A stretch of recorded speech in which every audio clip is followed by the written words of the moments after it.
تقرينا احنا حنحجزهم قبونا سلازخونه نفس وقف إرتراوي በአሰብ ወደብ ዙሪያ ከግብጽና ከሱዳን የመጣቸውን ከባባድ የጦር መሳሪያዎች በሀገር ካናዳ ሐዲ ኤርትራው አቦን خلت ደቆ በመቅታሉ የፌደራል መንግስቱን አስወግደን 4 ኪሎ ለመግባት ዝግጅታችንን አጠናቀናል።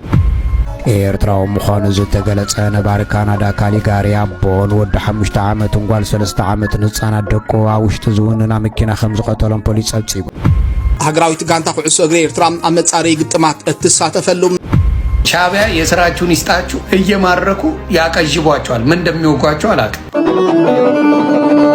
ጾምዶ ኮይታ ጾምዶ ቀደም እንታይ ዳአኮንካ ከም ሓዲስ ትግረም እንተ ተባስና ንዕርቕ ጽቡቕ ተስራሕና ካንምርቕ ነትዘስገረና ተሪድ ጸገም ክልተ ኾንካስ ከም ሓደ ቅልጽም ሰላምታዚ ናይ ወይናይ ከይመስለካትኩም ናይ ብርክት ብርክት ብርክት ብርክት ብርክት ብርክት ወለ ሰብ ሰላምታይ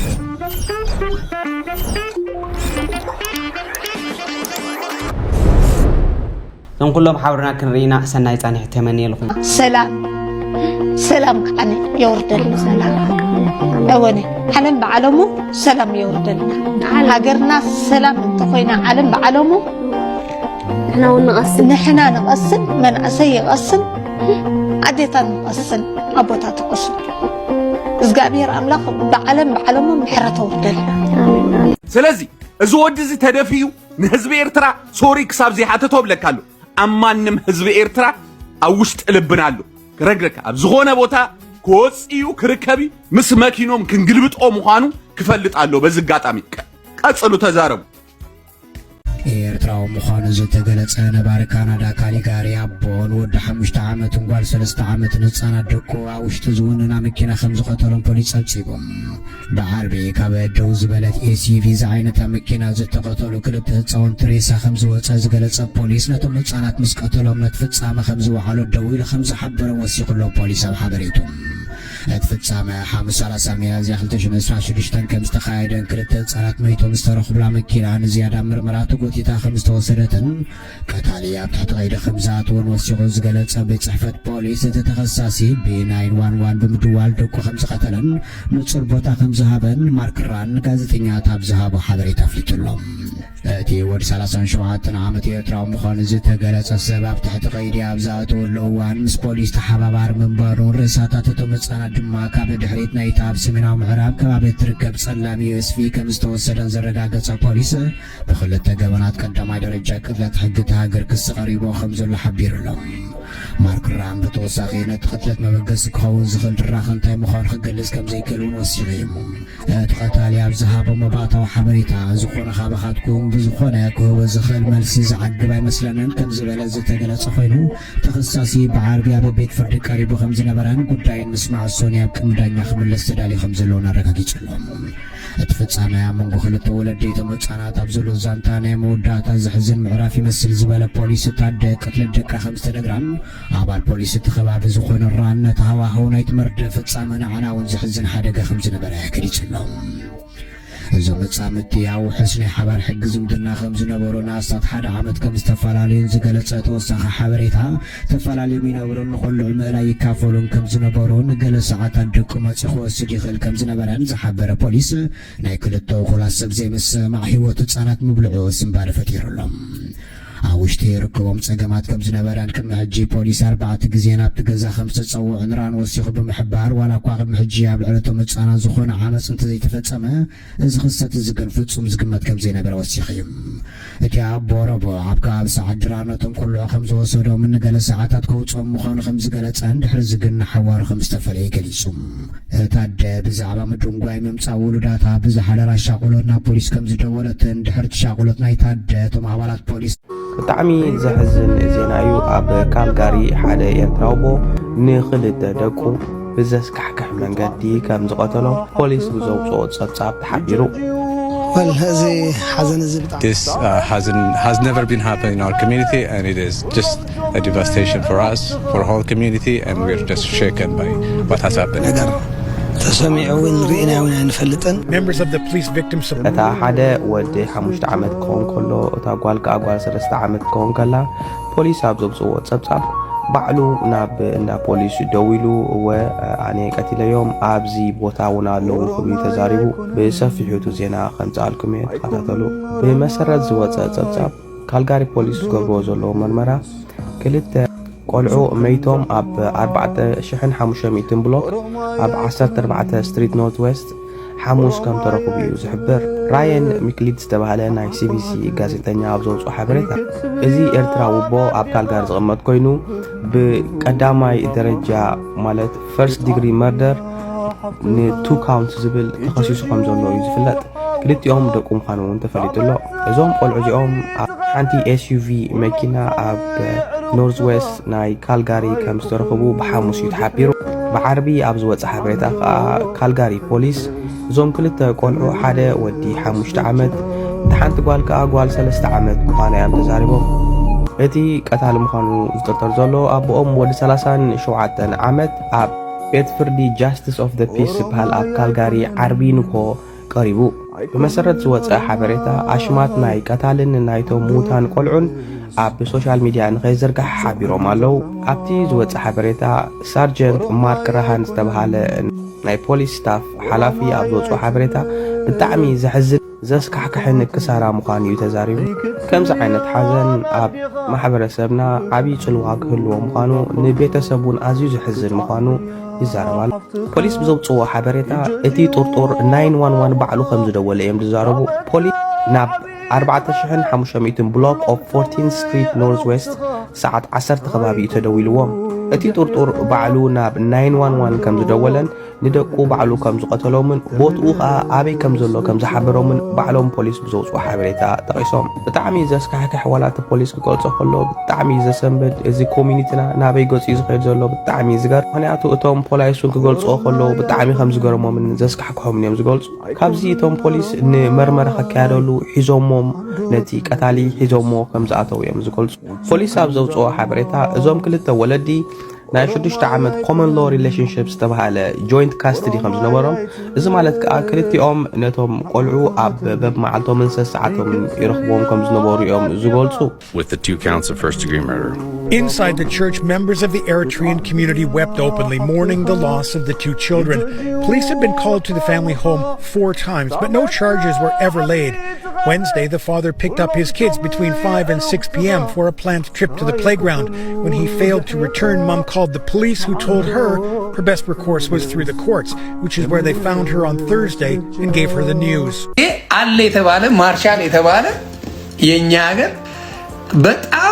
በጣም አንድ ትልቅ የመጨረሻው ቦታ ያው ሻዕቢያ የስራችሁን ይስጣችሁ እየማረኩ ያቀጅቧቸዋል። ምን እንደሚወጓቸው አላውቅም።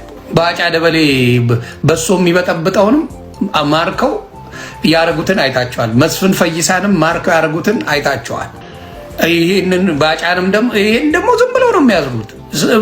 ሻዕቢያ መሰልቸት ማሰር ሰልችቷን ይለቀቀችው። በቃ ወይ ብላ ተወች። ጉዳይን ታወራለህ ሲሰለቻ ስለ አሰብ ታወራለህ ወይ ስለ አሰብ ታወራለህ።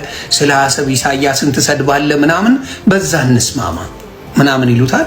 እሺ ዋናውን የብልጽግና ተከፋዮች የሚያርጉን ነገር ካያችሁ ስለ አሰብ ነው የሚያወሩት። ሌላው ምክንያቱም በሌላው አጀንዳ የሚገባላቸው የለም።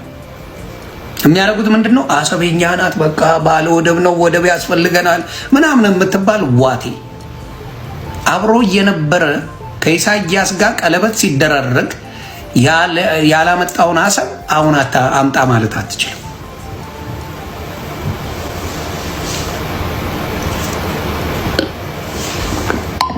ሰምታ የዛኔ አብረ ሆነ ኩኪስ ስትቀባበል ቀለበት ስትደራረግ ሁሉ ነገር ስትደራረጉ ሻይ ቡና ስትሉ ስትዝናኑ አብራችሁ አሰብን ያላገኘ አሁን በጉልበት አሰብኛ ናት አንዱን ቀን ተንፈሳችሁ አታውቁ። አሁን የአሰብ ጉዳይ እየደረሰ የሰው ልብ ትርታ አይደል የምትፈልጉት? ኢትዮጵያውያን ልብ ትርታቸው ምንድነው አይደል? አሰብ ዳቦ ሳትበላ ስለ አሰብ ታስባለህ እንዴ? አንተ እዚህ አንቆ እየገደለ ተነፈስክ ብሎ እያጠፋ ስለ አሰብ የሚያስብልህ ኢትዮጵያ አለ? ቢሆንስ አሰብ በፍቅር ከሆነ ችግር የለብንም። በጦርነት ግን እርግጠኛው እነግራለሁ ባለፈው ያልኩት ነገር አቁሜያለሁ ነው። ስለ አሰብ ጉዳይ አንድ ይሆን ይማኛ ድምጽ የሚሆን የለም። ውቀጠው ነው ማለት ከአማራ ልጆች ጋር ሆኜ ከኦሮሞ ልጆች ጋር ሆኜ ከትግራይ ልጆች ጋር ሆኜ ከደቡብ ልጆች ጋር ሆኜ ብልጽግና ነው ውቀጥ ነው ማለት እውነቱን ነው ማለት ውቀጥ። ስለ አሰብ ዱቅ ብለን እናወራለን። ዱቅ ብለን ስለ አሰብ ጉዳይ እንዴት ነው አብረን የምንጠቀመው? እንወስዳለን አይደለም፣ እንዴት አብረን እንጠቀማለን? ኤርትራውያኖች ምንድን ነው የምትጠቀሙት በአሰብ ጉዳይ? እኛ የምንጠቀመው ምንድን ነው? ተነጋገር አለቀ እንጂ አትችልም። አውራ እስቲ ስለ አሰብ። አሁን ቀረኩ ስለ አሰብ ወሬ ቀረኩ። ስትለፈልፉ አልነበር እንዴ? በስሜት እናደርገዋለን ስትሉ አልነበር እንዴ? በል እስቲ አሁን የሚሰማን ህዝብ ስማ በል እንጂ ስለ አሰብ ለምን አቆማችሁ? አጠገባችሁ የሚቆም ሰው የለም። ፖለቲካውን ስታዩት ሰው ባናት ተተከላለ። ስፔሻሊ የአማራ ልጅ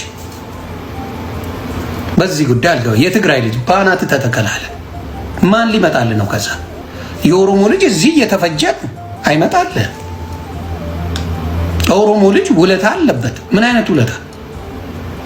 አገር ላይ ተበድያለሁ ሲል ኦነግ ብሎ ያስቀመጠው ቢኖር ኢሳያስ አፈወርቂ ይባላል።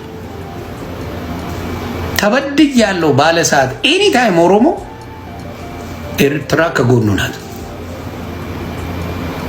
ኤርትራ ከጎኑ ናት። ምክንያቱም የኦሮሞ ልጆች እዛ ሄደው ሰልጥነዋል። እዛ ሄደው ከኤርትራውያኖች ጋር ቋንቋውን ለምደዋል። ስለዚህ ለኦሮሞ ልጅ ኤርትራውያን ቅርብ ናቸው። ጸብ የላቸው ከኤርትራውያን ጋር። ጸብ የፈለግከው አንተ ብልጽግና ነው። ጸብ ከፈለግክ ደግሞ ተወጣ እስቲ አድርገው። አሰብ ሸዋሸዋ ነው ቀረ፣ ተበላበት አሰብ። ሌላ አጀንዳ ብትፈልግ በወልቃይት ጉዳይ ለአማራ ልጆችና ለትግራይ ልጆች የሆነች ነገር ልበል። ተቀበሉትም አትቀበሉትም ኢትስ ኦል ጉድ። ግን ይናገራል። ታፕታፕ ኮፒ ሊንክ እያደረጋቸው የኔዎቹ የወልቃይት ጉዳይ ሌቨሬጅ ነው ያዘው። የወልቃይትና የራያ ጉዳይ ምንድነው? ለአማራም ለትግራይም በእንጥልጥል ላይ የተቀመጠ ጥያቄ ነው። አንዱ ባኮረፈ ቁጥር ለአንዱ ሰጣለው እያለ ሙድ የሚይዝበት ቦታ ነው። እንደ ሕፃን ልጅ እቃቃ የሚያጫውትበት ቦታ ነው። ሌቨሬጅ እንደ ሕፃን ልጅ ወልቃይትም መልስብሃለሁ ይላል። እሺ ካንተ ጋር ሆናለሁ ሚል ይመጣል። ከዛም ወልቃይትን እሰጣለሁ እሺ ብሎ የትግራይ ልጆች ከሱ ጋር እንዲሆኑ ይፈልጋሉ። የትግራይ ልጆች ወስነዋል። የትግራይ ልጆች በምንም ተአምር ከብልጽግና ጋር የሚሰራ ማንነት የላቸው። የከዱ አሉ ከትግራይ። ያም ደግሞ እኔ ጌቾ ለትግራይ እየሰራ ነው ነው የምለው። እኔ ስጋ ዘመዴ ነው ኤርትራውያን የሚመስሉ። እግዚአብሔር ምስክሬ፣ በጣም ብዙ ጓደኞች አሉ ኤርትራውያን። እግዚአብሔር በሚያውቀው ስጋ ዘመዴ ነው የሚመስሉ። ፎር ሳም ሪዝን ይመቹኛል። ብዙዎቻችን ደግሞ ሶሻል ሚዲያ ላይ ኤርትራውያን ይመቹናል። ምንም ከኛ ጋር ሰፋት አይፈልጉ ምናምን አይፈልጉ ምናምን የራሳቸውን ነገር ነው የሚያደርጉት። ከኛ ጋር ብዙ የሚሰፋፈጡት ነገር የለምና ይመቻል። ብዙ ጊዜ ኢትዮጵያውያን ለትግል በፈለጉበት ጊዜ ኤርትራ ላይ ሄደው ይሰለጥናሉ። ሁሉ ነገር ይደረግላቸዋል። ምንም አንድ ቀን በሩን ዘግተው አያውቁም። ግን አሁን የአሰብ ሸዋሸዋ ኤርትራዊ ተንኮለኛ አንድ አምጣልኝ እምታውቀው አምጣ። እኔ አንድ ማውቀው ኤርትራዊ ተንኮለኛ እግዚአብሔር ምስክር ያላቀ አንድ ነው ማውራ። ጽድት ያሉ ናቸው። ማሪ የሚባል አሁን እኔ እመን ብባል እኔ ማሪን አምነዋለሁ። እግዚአብሔር ምስክር እመን ብባል ማሪን አምነዋለሁ። እኔ በደንብ አምነዋለሁ። እኔ ከብልጽግና ማሪን እመነው ብትለኝ ከአሰብ ጋር ተጣልተን እኔ ማሪ ጋር ነው የምሄደው። አምነዋለሁ።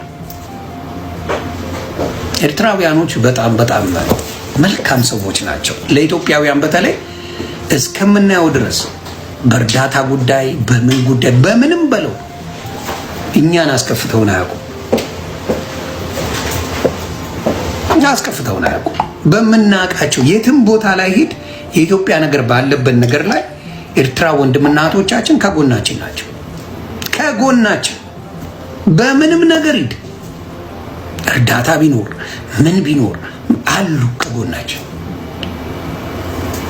እና እኔ ኤርትራውያን ይመቻችሁ ቤተሰብ፣ በጣም ነው የምንወዳችሁ።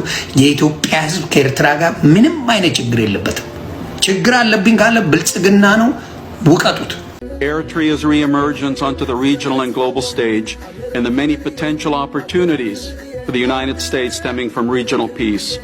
With Ethiopia and Eritrea's conflict ending, we see strong potential for Eritrea's contribution to improving regional security. Eritrea has resisted extremist threats and could provide lessons to others on how to maintain a diversity of communities free from violent extremism. Eritrea can also contribute to regional peace and stability, as we have seen with Eritrea's engagement with Somalia and South Sudan and Eritrea's role brokering agreement among Ethiopian opposition groups. Eritrea, which has a strong tradition of self-sufficiency and independence, could also promote a stronger regional approach to countering potentially malign influences of global competitors operating in the region. በአሰብ ወደብ ዙሪያ እንዲሁም ደግሞ በአሰብ ከተማ ላይ ወታደራዊ ከበባና ወታደራዊ ማሰልጠኛዎች እንዲሁም ደግሞ ከግብጽና ከሱዳን ያመጣቸውን ከባባድ የጦር መሳሪያዎችን ጭምር የኤርትራ መንግስት ባለስልጣናት ያንቀሳቀሱ መሆናቸውን የቀይ ባህር አፋር ዲሞክራሲያዊ ድርጅት ይፋ አድርጓል። የቀይ ባህር አፋር ዲሞክራሲያዊ ድርጅት በዳንክሊ አካባቢ ላይ የኤርትራ መንግስት በቀይ ባህር አፋር ህዝቦች ላይ እያደረሳቸው ያሉ የተለያዩ ተጽዕኖችን በመግለጽ ጭምር የአረብ ሊግ ይህንን ጉዳይ በቃ ሊል ይገባል፣ በጉዳዩ ላይ ጣልቃ ሊገባ ይገባል። ምክንያቱም የቀይ ባህር አፋር ከአረብ ሀገራት ጋር የነበራቸው ታሪካዊ ግንኙነት የሚታወቅ ነው። ስለዚህ ለቀይ ባህር አፋሮች የመብት ጥሰት ሊከራከርልን ይገባል በማለት ጭምር ጥያቄያቸውን አቅርበዋል። ይህ በጣም የሚያስገርመው ነገር ኢትዮጵያ አሁን ላይ ወደ ቀይ ባህር ለመግባት ጥረት ማድረግ ከጀመረችበት ጊዜ ጀምሮ ለረጅም ዓመታት ሳይመለከቱት የቆዩት አሰብ ወደብ ላይ ወታደራዊ እንቅስቃሴዎች ማድረግ መጀመራቸው ደግሞ ብዙዎችን የሚያስገርም ነው። ምንም እንኳን የኤርትራ መንግስት በተደጋጋሚ ኢትዮጵያ እያደረገች ያለችው ወታደራዊ ዝግጅት ወይም ደግሞ ወታደራዊ አቅሟን የማጠናከር ስራዋን ኤርትራ ልትወጋ ነው፣ ከበባ ልትፈጸምብን ነው የሚል ሐሰተኛ መረጃዎችን ቢያሰራጩም አሁን ባለው ሁኔታ ግን አሰብ ወደብ ላይ ኢትዮጵያ እንዳትደርስ የተለያዩ ከበባዎችን እያደረጉ መሆናቸውን የሚገልጽ መረጃ እንግዲህ ከዳንክሊያ ወይም ደግሞ ከአሰብ ከተማና አሰብ ወደብ አቅራቢያ ላይ ከሚኖሩ ነዋሪዎች የአይን እማኞች ለመረዳት ተችሏል ማለት ነው። ስለዚህ ኤርትራ ኢትዮጵያን ወደ አሰብ ወደብ እንዳትጠጋ እያደረገች ያለችበት ሁኔታ መጠናከርን ተከትሎ ነው እንግዲህ የቀይ ባህር አፋሮችን መብታችን ተጥሷል፣ የአረብ ሊግን ጨምሮ ሌሎች ዓለም አቀፍ ተቋማት ድረሱልን የሚል ጥሪ ያቀረቡት። አረብ ሊግ ላይ ደግሞ ማን እንደሆነ መሪው ይታወቃል፣ የግብጽ ባለስልጣን ነው። ስለዚህ እነዚህ ነገሮች ኢትዮጵያ አባል ባልሆነችበት ቦታ ላይ አጀንዳ ሆኖ መነሳቱ ብቻ ነገሮችን ሊያወሳስብ እንደሚችል ጭምር እየተገለጸ ይገኛል። የቀይ ባህር አፋር ዲሞክራሲያዊ ድርጅት ኦፊሻል የኤክስ ገጻቸው ላይ መግለጫው አታች ሆኖላችኋል። ዛሬ ገብታችሁ አንብቡ። እናንተ አካውንቴን ኮፒ ሊንክ አድርጉ። ከመጪው ክረምት በፊት የብልጽግናን መንግስት ለማፍረስ ተዘጋጅተናል ሲሉ 4 ኪሎ ላይ የዛቱት እኚህ ጄኔራል ማን ናቸው የሚለውን ነግራችኋል። በትግራይ ክልል በዛሬው ዕለት የድሮን ቅኝት እንደነበረም የመረጃ ምንጮች ጠቅሰዋል። በትግራይ ክልል አዳዲስ ነገሮች አሁን ላይ እየተቀያየሩ ይገኛሉ። ዝርዝሩ ልንገራችሁ። ከመግባቱ በፊት ብልጽግናን ለማፍረስ በሰፊው ተዘጋጅተናል፣ ከድሮ ጦርነትም ልምድ ወስደናል ያሉት እኚህ ጄኔራል ህንጻ ወልደ ጊዮርጊስ ሁሉ ላይ በከፍተኛ ሁኔታ መነጋገሪያ ሆኗል። እንግዲህ ህወሓት በከፍተኛ ሁኔታ የጦርነት ዝግጅቴን እያጠናቀቅኩ ነው ማለቱን ከአማራና ከኤርትራ ኃይሎች ጋር ጥምረት ፈጥረናል፣ በቅርቡ አዲስ ነገር ይኖራል ጠብቁን። ቶሪያ ስምምነት ከዚህ በኋላ ዋጋ እንደሌለው የገለጹት ጄኔራል ታደሰ ወረደ የሚመራው የጊዜያዊ አስተዳደሩ የስልጣን ርክክብን ጉዳይ ተጠይቀው ነበር። ታዲያ ጄኔራል ጊዜያዊ አስተዳደሩን ስልጣን ቀለል አድርገው በማየት ወደፊት የምናየው ይሆናል በማለት ሐሳባቸውን ሰጡ። أنس نديسي سؤال شفاتيهم من دحريلك واو نديكو يا أخو مختولا ودا غفيلاس ودخني سياسي مويز الشفتاي نيرو دحريلك شفتان ده مالتي قد ودا دا كفيلا غزاكو يوتيو كفيلا كوينا نغمت نيرنا من نوابرونا كو تصبوي نيرو سلازس ودخس شفتاي شفتها قلت لها ندي بزعبة ودا تسوي وهي أغلاسي شفتها لك خماليس كا كستاي أخذ تكسو فقالت أخذ تكسو زي ما سوقات زي بإسياس تتقليمو حضرنا إذا ما سوقات بإسياس تتقليمو أبدأ قدما سوقات شفاتيهم زولو قلباتنا إسياس ፀረ ስዋኣትና ዝኽዕዱ ናይ ሶፋ ናይ ዙም ተቃለስቲ ንርኢ ኣለና እዚኦም ከዓ ሾክ ኣይተወቁ ተመን ኣይተነኽሱ ድምፂ ሰሚዖም ኣይፈልጡ ብመላሓሶም ከምዚ ገይሮም ቀይሕ መስመር ሰጊሮም ክዛረቡ ከለዉ ገበን ንገብሩ ከም ዘሎ ኣይርድኦምን እዩ ዘሎ ኣብ ቤት ፍርዲ ግን ብገበን ይሕትተካ እዩ እዚ ኣነ መጨረሻ ዝብሎ ነገር እንድሕርሎ እንታይ እዩ ስውኣት እቶም ዝኸበሩ ድሓር እንታይ ዓይነት ዓቕሚ ነይርዎም እንታይ ዓይነት ትምህርቲ ነይርዎም ከም ሰውራ ኤርትራ ምሁራት ዘሰለፈት ብፍላይ ከዓ ህዝባዊ ግንባር ከም ህዝባዊ ግንባር ምሁራት ዝሓቆፈት ውድብ ኣይነበረትን ከም ዝበልኩ ከዓ እዘን ደቂ ኣንስትዮ ይኹን እቶም ደቂ ተባዕትዮ እዞም ኩሉ ክስታይ ዘሕልፍዎ ዝነበሩ ፀበባን እሞ ከዓ ብሕጉስ መንፈስ እቲ ሕጉስ መንፈስ ኮይንካ ሂወትካ ንኽትህብ ሓደ ጋዜጠኛ ቅፋ ከነጥቅዕ ምስ ተነግረስ ንነቕፋ ክስእል ዝመፀ ነይሩ እቲ መጥቃዕቲ ክስታዩ ንክገብር ሕጂ በቃ ስራሕ ተወዲኡ ፅባሕ መጥቃዕቲ ነቕፋ ምስ ተባህለ ዋይላ ተጀሚሩ ገሪምዎ እቲ ጋዜጠኛ ትገሪምዎ ወፃእተኛ እዩ ኩናት እንዲ ተነጊርኩም ገለመልታት ሰብካ ተኺፋ እየ ዘላ ሓንቲ ናሓዋርን ከነቃውፃ ነቕፋ ናብ ሞትካ ኢኹም ትኸድ ዘለኹ ኣነስ ንመጀመርያ ግዜ ኣብ ሂወተይ ሰብ ናብ ሞት ክኸይድሲ እልልብል ክሳብ ክንደይ ብሕጉስ መንፈስ ንመስዋእቲ ድልውነት ነይሩ ወፃእተኛታት ከማን ስንቡድ እዮም ጎርሞም እዩ ሕብእብ የለን ሓደ ሕማቃት ኣይነበሩና ማለት ኣይኮነን ሕብረተሰብ ኢና ግን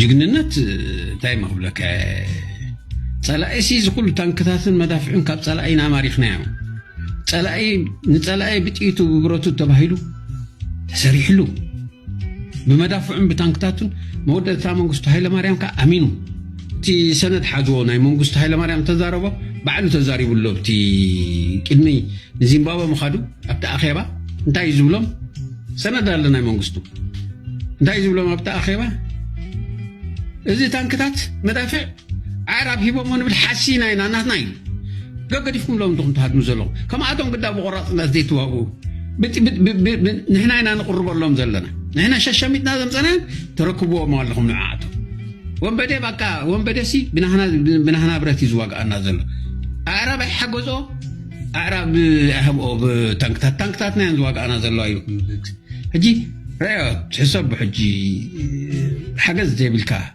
እሞ ካላሽን ዘዕጥቅኻ ታንክታት ክትውንን መዳፍዕ ክትውንን ቀሊል ኣይኮነን እዚ ግን ከምዚ ክንሕበነሉ ዘይኮነስ ክንደይ መስዋእቲ ከዓ ተኸፊልዎ እዩ ነዚ ክንደይ መስዋእቲ ብመስዋእቲ ከዓ እቲ ክስታይ ትገብሮ ግን ዝወደቐ ወዲቑ ጅግንነት እንዳፈፀምካ ኢኻ ነቲ ቃልሲ ኣብ ዓወት ተብፅሖ ስለዚ እዚ ናይ ስውኣት ጉዳይ ሚዛን ዝዓበየ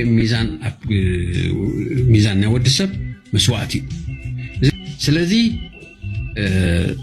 ብክልተ ወገን ኢና ንጉዳእ ዘለና ኢሳያስ ብተግባር ፀረ ስውኣት እዩ ሓላይ ስውኣት ኣይኮነን እቶም ሓለይቲ ስውኣት እቶም ንቃለስ ዘለና ኢና ናይ ስውኣት ክብሪ ነዴታት ይኹን ስድራ ቤታት ክንድብስ ንቃለስ ዘለና እቶም ፍትሒ ንደሊ ካብ G15 ፅሒፎም ኣለዉ ብጋዜጣ ብዓቢ ኣርእስቲ ሃይለ ድሩዕ ፅሒፎ ኣሎ ስውኣትናን ስኩላናን ጠለሙና ማለት ዘበት ገለ ዝብል ኣርእስቲ ብዓቢ ክስታይ ጠለምና ማለት ዘበት ስለዚ ሲ ትትውጀወሎም እምበር ትመልስካ ምስ ስውኣት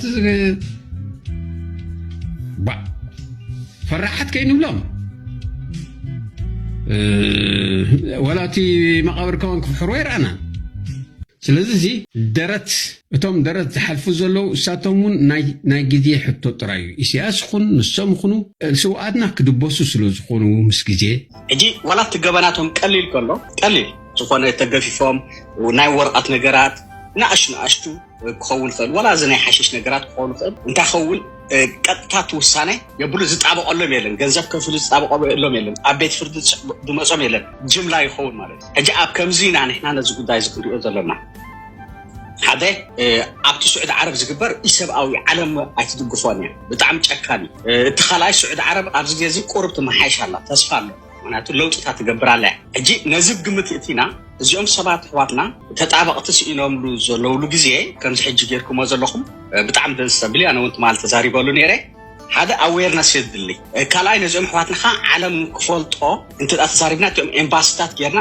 ስዑድ ዓረብ ንገዛ ርእሳ ኣብዚ ግዜ እዚ ኣብ ቅድሚ ዓለም ገስጋሲት ኮይና ካብቲ ኣኽራሪ ካይድኣ ክትወፅእ እንትፅዕር ኣላ ሽማ ክትብለል ኣይትደልን እያ ሽማ ክፅያ ኣይትደልን እያ ብፍላይ ብመንእስያት ዝብገስ ከምዚ ዓይነት ጎስጓሳት ማለት እዩ ኣብ ከምዚ ነገር ዝተረዲእና ሕጂ ንሕና ነገራት ከምዚ ዶ ገለ ኸይበልና እስከ ንሕናስ እዚ ሰብ ምቕታል ኣብ ዓለም ተሪፍ እዩ ዳርጋ የለን ሰብ ምቕታል እተን ሃገራት እዚ ሰብ ምቕታል ትገብራ ዘለዋ ሓንቲ እቲ ኣብ ጭካን ኣትፍለ ስዑድ ዓረብያ ደላ ብሰዓል ሕጂ ነዚ ግምት ጌርና ድምፂ ክነስምዕ ንኽእል ዶ የስ ንሕና መንግስቲ ኢትዮጵያ ክጣበቀሎም ኣይከኣለን ኣሎ ቅድሚ ሕጂ ይወፁ ነይሮም እሞ ብፍላይ ካ ተጋሩ ክኾኑ ከሎ ከዓኒ እንታይ ክንከውኑ ንሕና ድምፂ ንኾኖም ኣብቲ ኤምባሲ ኣምባሳደራት ኮይና ድምፅና ነስምዕ ምናልባት 2 ዓመት 3 ዓመት 4 ዓመት ዝፀንሑ ቤት ፍርዲ ስለ ዝኾኑ ክንሕግዞም ንኽእል ኢና ድምፂ ኮይናስ ኣዌርነስ ጌርና ብጣዕሚ ንዕኦም ጠበዓ ንገብረሎም ኣብ ቤት ፍርዲ መፅኡ ዝኾነ ጠበዓ ዘይተጠበቐሎም ንሕና ጠበዓ ንገብር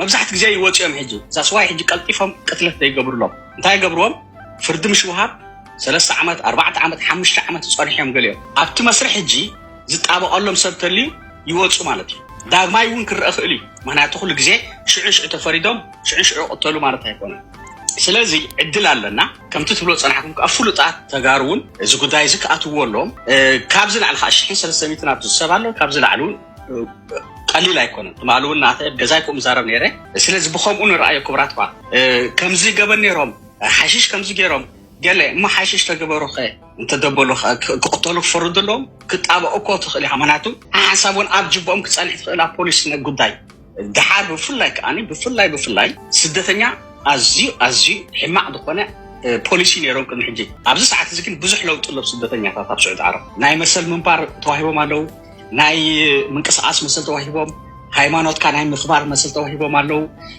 ዜግነት ከማን ከይተረፈ ክትብ ጀሚራ ኣላ ስለዚ ስዑድ ዓረብ ትቕየር ስለ ዘላ ነዚ ግምት እቲና ነዚኦም ሕዋትና ኣምባሳደራት ክንኮነሎም ጥራሕ እዩ ዝግባእ ነዚ ጉዳይ እዚ ግን ኣፍልጦ ኦፍኮርስ የድልየና እዩ ዲስከሽን የድልየና እዩ ኣብ ፅልእ ዘተኮረ ኸውን የብሉን ናይ ስዑድ ዓረብ ሕጊ ሸሪዓ ክንፈልጦ ኣለና ብጣዕሚ ንዕኦም ነቶም ስዑዳውያን እውን ዝምሕራ ኣይኮነን ክንደይ ሙስሊም እውን ይቕተሉ እዮም ኣብ ክሳዶም ቁረፅ ማለት ስለዚ ብፍሉይ ክርስቲያን ተኮይንካ ከዓኒ ዝኸፋ ሓደጋ ከጋጥመካ ክእል ክርስቲያን ተኮይንካ በቃ ዝኾነ ነገራት ናባኻ ቀልጢፉ እቲ ሕጊ ውሳኔታት ድሕራ ይብሉን እዮም እቲ ዝኸፈ ከዓ ጠበቃ እንተዘይብልካ ንዓኻ ጠበቃ ከዓ መንግስትታት እዮም ሕጂ ወገን ኤርትራ ማለት እዩ እዚ ጉዳይ እዚ ኣምባሳደር ኣሎ ቆንስል ቤት ፅሕፈት ኣሎ ምናልባት ዝከኣል ተኮይኑ ንሶም እውን ዋይኖት ክጣበቁ ዘይክእሉ ስለምንታይ ማለት ሲ ብዛራረቡ ክእሉ መንግስቲ ምክንያቱ ቁሩብ ስዑድ ዓረብ ኤርትራ ዝምድናታት ትገብር ኣላ እቲ ኤርትራዊ እንተደኣኒ ቁሩብ ድምፂ ክስምዕ ክኢሉ እውን